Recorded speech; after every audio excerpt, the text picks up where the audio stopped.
Finir la visite en compagnie du ministre d'État, ministre en charge de l'Agriculture et du ministre en charge de la fonction publique. Nous avons voulu faire cette visite pour deux raisons. D'abord, la première des raisons, vous savez que nous sommes en pleine campagne agricole. C'est pour que le ministre en charge de l'agriculture qui se bat chaque jour pour l'autosuffisance alimentaire dans notre pays vienne voir ce qui est produit ici. La deuxième raison, c'est, comme vous le savez, conformément à la vision du camarade président du Faso, le capitaine Ibrahim Traoré, qui nous a donné instruction de faire en sorte que nos prisons se vident. Pas pour aller dans la rue, pas pour aller troubler encore la quiétude des honnêtes et paisibles citoyens, mais d'aller dans les centres de production. Que nous puissions sanctionner en resocialisant, que nous puissions sanctionner en étant utiles à la société et permettre à des personnes qui ont fauté une fois dans leur vie une chance de se rattraper.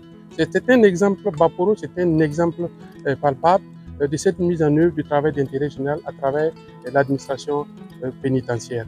Comme vous le voyez, vous avez vu partout dans les champs ici, les détenus qui travaillent, qui sont vraiment dans l'allégresse de travailler, de contribuer au développement de leur pays, au lieu de se lever chaque matin, s'asseoir, se coucher sur le ventre dans les prisons, dans les centres de détention, jusqu'au coucher du soleil, et il faut se démerder pour les donner à manger. Ça ne donne pas la santé, ça donne au contraire envie de penser à autre chose, de penser à bien d'autres choses qui n'arrangent pas notre société. Donc c'est conformément à cette vision du chef de l'État et accompagné par le ministère de l'Agriculture et l'ensemble du gouvernement et l'administration pénitentiaire a mis en œuvre en tout cas cette politique à travers le centre agricole de Baporo, qui est d'ailleurs sa vocation.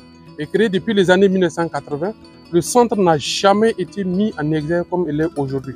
Nous sommes à peu près à plus de 130 hectares emblavés, avec plusieurs spéculations dont le riz, le sorgho, le maïs, le soja et bien d'autres, le niébé, bien d'autres. C'est environ près de 250 tonnes de production qui sont attendues pour la saison humide uniquement. Donc ça veut dire juste après la saison humide.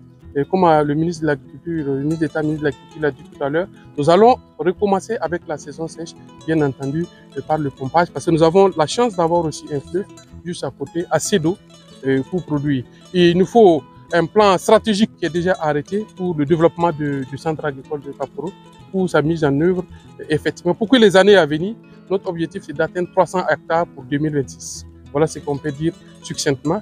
Et je profite de remercier l'ensemble des acteurs qui sont impliqués dans la mise en œuvre de cette politique de travail d'intérêt général, à commencer par les agents du ministère de la Justice, des droits humains chargés des relations avec les institutions, c'est-à-dire l'ensemble de la chaîne pénale qui commence par la police judiciaire, la gendarmerie, la police, les magistrats, les greffiers, la garde de sécurité pénitentiaire qui met spécifiquement en œuvre le travail d'intérêt général. C'est le lieu de les remercier, de leur rendre hommage, de les encourager et les engager à aller de l'avant. Parce qu'on a fait, c'est bon, mais ce n'est pas assez.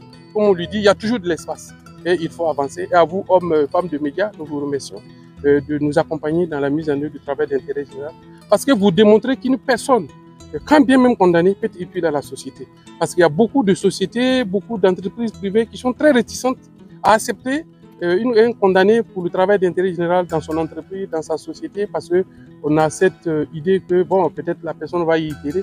Mais ici, c'était un exemple concret de la mise en œuvre du travail d'intérêt général. Et grâce à vous, on va démystifier la prison, on va démystifier le condamné, on va faire savoir que le condamné, c'est encore une personne qui doit aller dans la société, qu'on peut aider à aller dans la société à travers le travail d'intérêt général.